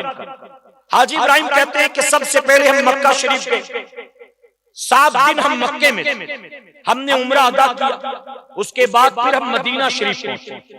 جب مدینہ شریف ہم پہنچے، اتفاق سے ہوٹل میں دسترخوان پر جب میں صبح ناشتہ کرنے بیٹھا تو میرے سامنے دسترخوان پر ایک بلی بھی آ کر بیٹھی۔ حاجی ابراہیم کہتے ہیں جب بلی آ کر بیٹھی تو میں نے یہ گوارا نہیں کیا کہ میں کھاؤں اور مدینے کی بلی میرا منہ دیکھے، اس لیے حاجی ابراہیم کہتے ہیں میں نے مدینے کی بلی کو پہلے کھلانے کا ارادہ کیا۔ میں نے روٹی کے ٹکڑے کیے، اسے ایک پیالے میں ڈالا، دودھ ملایا اور میں نے بلی کے سامنے رکھ دیا۔ بلی نے اس کو کھا لیا۔ اس کے بعد جب وہ چلی گئی تو پھر میں نے اپنا ناشتہ کیا۔ اب دوپہر کھانے کے لیے بیٹھا تو بلی پھر آ گئی۔ میں نے بلی کو سالن میں روٹی ڈبا کر دی، اس نے پیٹ بھر کے کھائے، اس کے بعد پھر میں نے کھایا۔ رات میں ڈنر کے لیے بیٹھا تو بلی پھر آ گئی۔ اب کہتے ہیں یہ معمول بن گیا، میں جب بھی کھانے کے لیے دسترخوان پر بیٹھتا بلی آ جاتی اور میں پہلے اس کو کھلاتا بعد میں خود کھاتا۔ اب حاجی اسماعیل فرماتے کہ 3 دن باقی رہ گئے، میرے جتنے ساتھی تھے ٹور والے وہ سب خریداری کرنے میں لگے تھے، کوئی زمزم لے رہا تھا، کوئی کھجوریں خرید رہا تھا، کوئی برقع خرید رہا تھا، کوئی کپڑا خرید رہا تھا، کوئی انگوٹھی ڈھونڈ رہا تھا، کوئی عطر لے رہا تھا۔ کہتے ہیں انہوں نے مجھ سے کہا کہ تم بھی کچھ خرید لو اپنے رشتہ داروں کے، گھر والوں کے لیے۔ تو حاجی ابراہیم کہتے ہیں 3 دن باقی تھے، رات کا وقت ہے، میں دسترخوان پر بیٹھا، بلی آئی، میں روٹی کے ٹکڑے کر رہا تھا۔ روٹی کے ٹکڑے کرتے کرتے میرے دل میں خیال آیا کہ یہ بلی مجھ سے بہت گھل مل گئی، مانوس ہو گئی۔ کتنا ہی اچھا ہو کہ میں جاتے جاتے یہ بلی بھی اپنے گاؤں لے جاؤں، میں گاؤں والوں کو دکھاؤں گا کہ میں مدینے کی بلی لے کر آیا۔ حاجی ابراہیم کہتے ہیں میں نے یہ سوچا، حاجی اسماعیل کہتے ہیں میں نے یہ سوچا کہ صبح میں بلی کے لیے ایک پنجرا خریدوں اور میں اس کو پنجرے میں لے کر اپنے ساتھ ہندوستان جاؤں۔ حاجی اسماعیل کہتے ہیں میں بھی سوچ رہا تھا کہ بلی اٹھی اور بنا کھائے میرے دسترخوان سے چلی گئی۔ میں نے روٹی کے ٹکڑے بنائے، سالن میں ڈبایا، ڈھونڈا، بلی کہیں ملی نہیں۔ میں نے تلاش کیا، کہیں نظر نہیں آئی۔ وہ کہتے پھر میں نے کھا لیا مجبوراً اکیلے، میں کھانا کھا کر سو گیا۔ پھر نماز تہجد کے لیے اٹھا، حضور کی بارگاہ میں حاضر ہوا، میں نے مسجد نبوی شریف میں جا کر تہجد کی نماز ادا کی، پھر حضور کی جالی مبارک کے سامنے آیا۔ حاجی اسماعیل کہتے ہیں کہ جب میں حضور کے روضہ انور کے سامنے آیا تو میں دیکھ کر حیران تھا، وہ بلی جو میرے دسترخوان سے بھوکی اٹھ کر آئی تھی وہ حضور کی جالیوں پر بیٹھی ہوئی۔ حاجی اسماعیل کہتے ہیں میں بہت دیر تک دیکھتا رہا کہ شاید پلٹے، مجھے دیکھے، مجھے پہچانے، لیکن بلی نے میری طرف دیکھا ہی نہیں، وہ حضور کے روضے مبارک کی طرف منہ کر کے بیٹھے۔ حاجی اسماعیل کہتے ہیں میں چلا گیا، صبح ناشتے پر بیٹھا بلی نہیں آئی، دوپہر کھانے کو بیٹھا بلی نہیں آئی، رات کھانے کو بیٹھا بلی نہیں آئی، کہتے بلی نے اب آنا بند کر دیا، لیکن جب میں حضور کی بارگاہ میں جاتا تو جالیوں پر نظر آتا۔ اب حاجی اسماعیل کہتے ہیں آخری رات صبح آخری سلام پیش کر ہمیں واپس ہونا تھا، ہندوستان روانہ ہونا تھا، کہتے رات میں کھانا کھانے کے بعد سویا، تہجد میں اٹھوں گا، حاضری دوں گا، آخری سلامی پیش کروں گا اور پھر واپسی کی تیاری کروں گا۔ حاجی اسماعیل کہتے ہیں جب کھانا کھا کر میں سویا، ابھی آنکھ کا بند ہونا تھا کہ میرے خواب میں رحمت للعالمین آقا تشریف لے آتے۔ آقا آئے تو صحیح، لیکن میرے نبی نے اپنے چہرے مبارک کو پھیر رکھا تھا۔ میں نے عرض کیا یا رسول اللہ، اے کریم آقا، اے انیس بے کسا، جب یہاں تک آ ہی گئے ہیں تو دیدار بھی کرا دیں، آپ نے اپنا چہرہ کیوں پھیر رکھا؟ کہتے جب میں نے یہ عرض کیا تو حضور نے کیا فرمایا؟ حضور نے فرمایا حاجی اسماعیل اگر تو جانا چاہتا تو جا، ہم تجھے نہیں روکتے، لیکن ہم تجھے مدینے کی بلی لے جانے کی اجازت نہیں دیتے۔ حاجی اسماعیل کہتے میں حیران، میں نے عرض کیا آقا میں مدینے کی بلی لے جانا چاہتا ہوں، آپ کو کس نے بتا دیا؟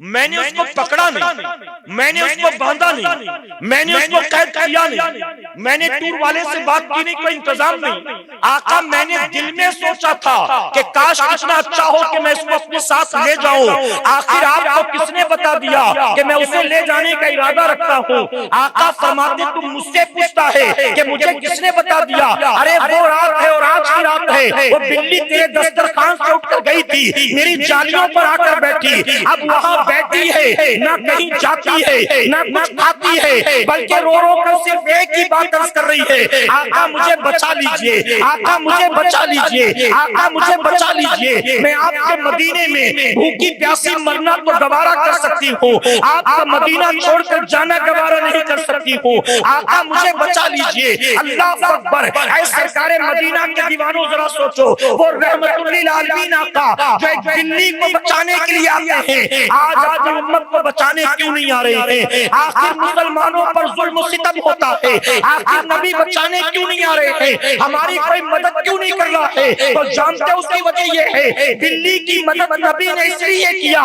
کیونکہ نبی بلی جو تھی ریاکار نہیں تھی، فراڈ نہیں تھی، دھوکے باز نہیں تھی، نبی سے نبی کے مدینے سے سچی محبت کرتی تھی، تو بچانے نبی آ گئے۔ ہم کہیں عاشق رسول ہیں، ہم صبح داڑھی بناتے ہیں، ہم کہیں نبی کی محبت میں موت بھی قبول ہے، اور ٹی وی سیریل بھی نہ چھوڑیں، آئی پی ایل کے چکر میں نمازیں قضا کریں، رمضان کے روزے قضا کریں، ہم زکات بھی نکالنے میں بخل کریں، اس میں بھی سستی کریں، ہم کیا عاشق رسول ہیں؟ ہم صرف ریاکار ہیں، ہم صرف دھوکے باز ہیں، ہم صرف جھوٹی باتیں کرنے والے ہیں۔ اور یاد رکھنا مسلمانوں، ہم کہیں ہم عاشق رسول ہیں اور نبی کی سنت پر بھی عمل نہ کریں، ہمارا دعویٰ سراسر جھوٹا ہے، ہمارے دعوے کا آخرت میں ہمیں کبھی بھی صلہ ملنے والا نہیں۔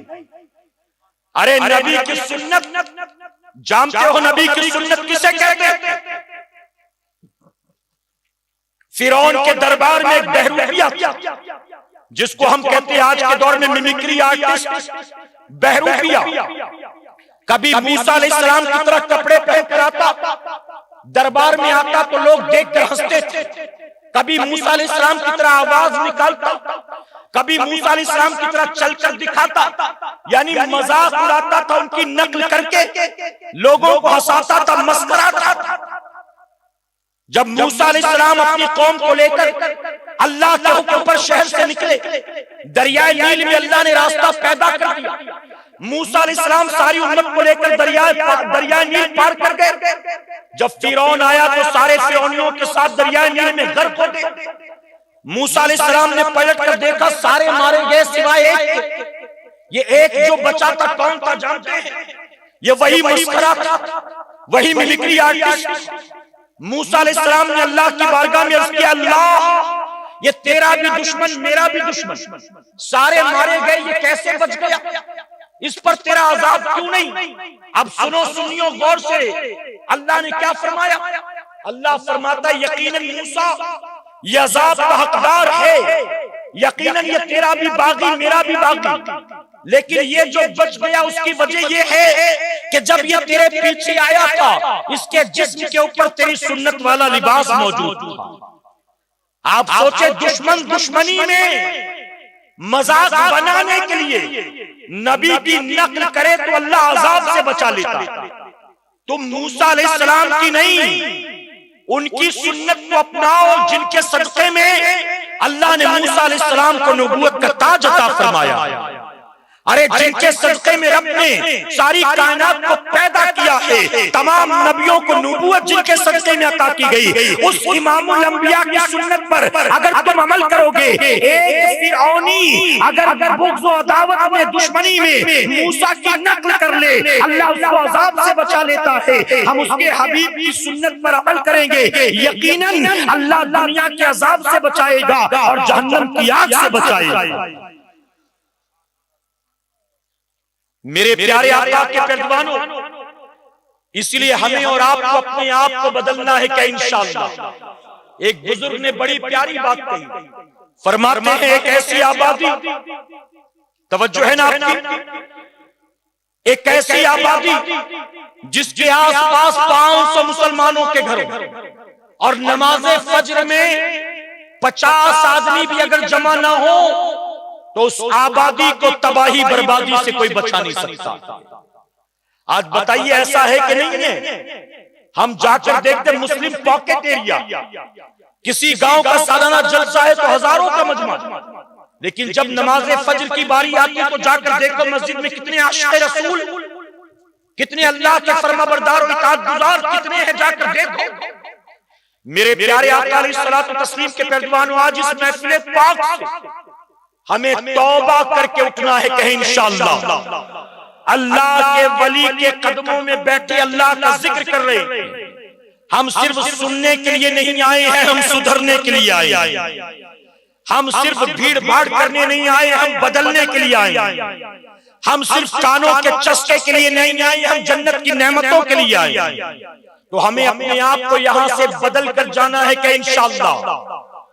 آج بھی بتائیے بہت سے مسلمان مہنگائی کا رونا روتے ہیں کہ نہیں روتے؟ لوگ کہتے ہیں پہلے جیسا دھندے میں بات نہیں رہی، کوئی کہتا ہے گورنمنٹ کی پالیسی کی وجہ سے یہ تکلیف ہے، کوئی کہتا ہے کورونا کی وجہ سے، کوئی کہتا ہے لاک ڈاؤن نے کہیں کا نہیں رکھا، کوئی کہتا ہے کہ فائنانس منسٹر کے بجٹ نے برباد کر دیا، کوئی کہتا ہے کہ ریسیشن کی وجہ سے، پیٹرول ڈیزل کی مہنگائی کی وجہ سے، آٹے تیل کی مہنگائی کی وجہ سے۔ ہم کہتے ہیں دنیا یہ روتی ہے، مہنگائی نے تباہ برباد کر کے رکھ دیا، لیکن جانتے ہو میرے نبی نے 1450 سال پہلے رزق میں برکت کا نسخہ اپنی امت کو عطا کر دیا۔ میرے آقا نے فرمایا تھا جو خود نماز کا پابند ہوگا، اپنے بیوی بچوں کو نماز کی تاکید کرے گا، اللہ اس کو اس جگہ سے روزی دے گا جہاں اس کا گمان بھی نہیں جاتا، سوچ بھی نہیں سکتے، اللہ وہاں سے روزی عطا فرمائے۔ عمل کرو گے انشاءاللہ۔ آپ کو وہ واقعہ تو یاد ہوگا، جشن غوث الورا کی محفل ہے، غوث پاک کی بارگاہ میں مرید آیا، بے برکتی کی شکایت کی، غوث پاک نے تعویذ نہیں دیا، وظیفہ نہیں دیا، فرمایا جا جا کر گھر کے دروازے پہ پردہ لگا۔ سنا ہے نا واقعہ؟ گیا پردہ لگایا، ہفتے 10 دن کے بعد آیا، تحفے لے کر آیا۔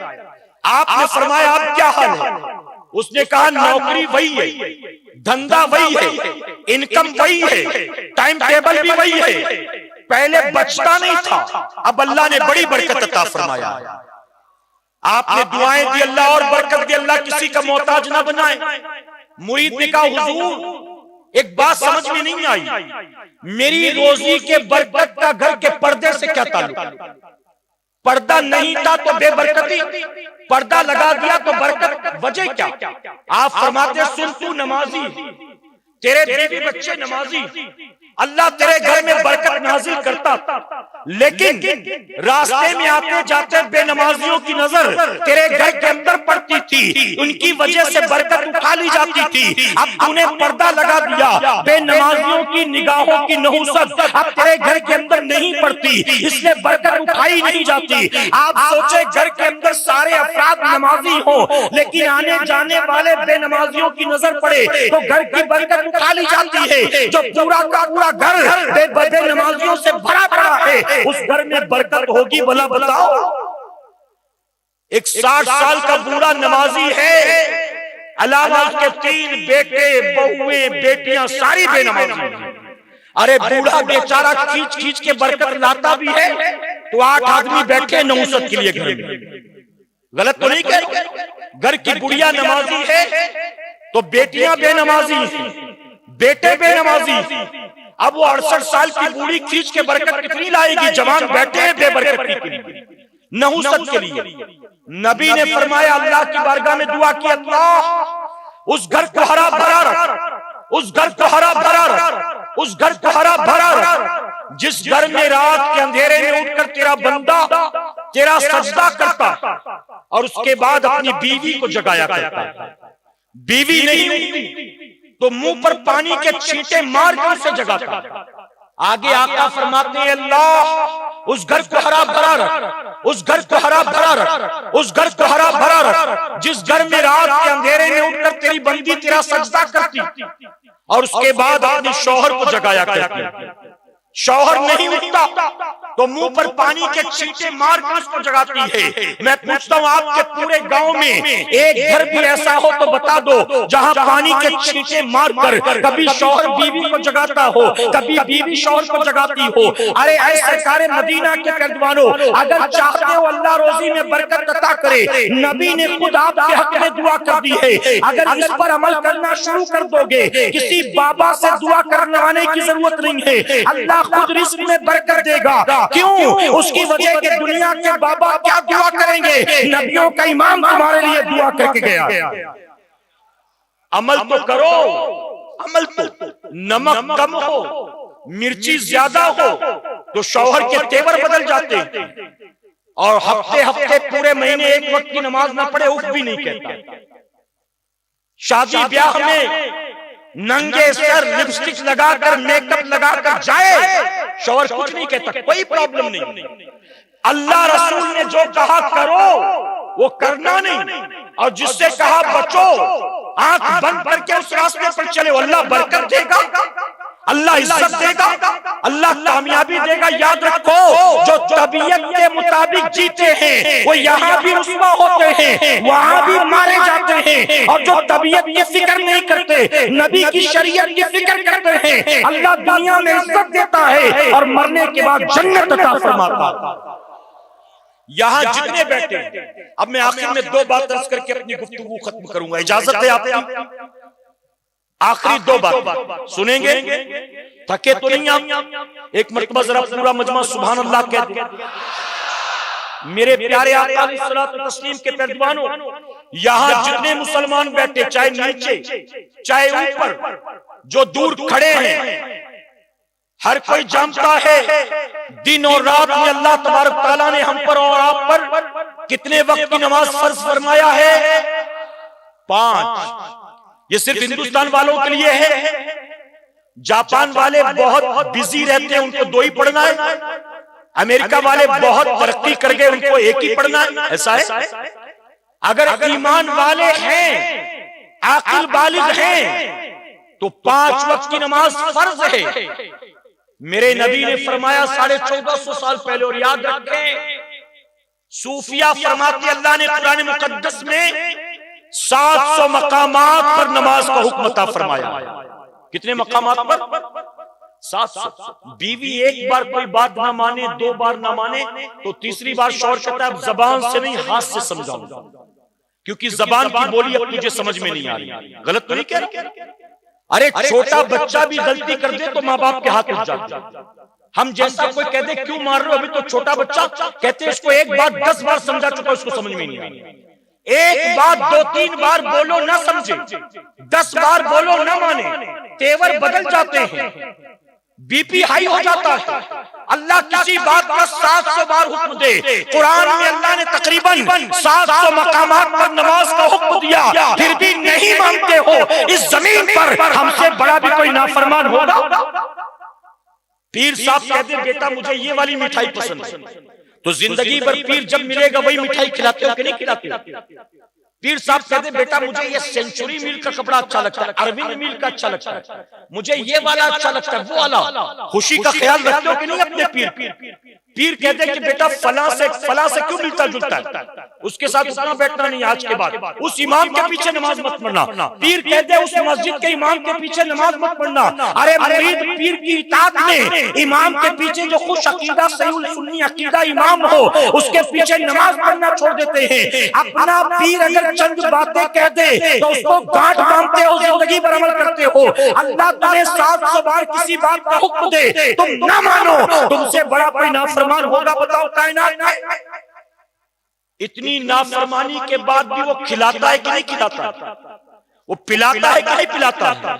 ارے ہم تو اس لائق نہیں تھے کہ ایک لقمہ بھی حلق کے نیچے اتار سکتے، یہ اس کریم کا کرم ہے۔ نافرمانی کے بعد بھی آسمان سے پانی برساتا ہے، زمین سے سبزہ اگاتا ہے، رگوں میں خون دوڑاتا ہے، سینے میں دل دھڑکاتا ہے۔ نافرمانی کے بعد بھی اللہ پکڑ نہیں کرتا، انعام عطا کرتا ہے۔ تو میں عرض کر رہا تھا کہ اللہ نے کسی بات کا 700 بار حکم دیا، نہیں مانتے۔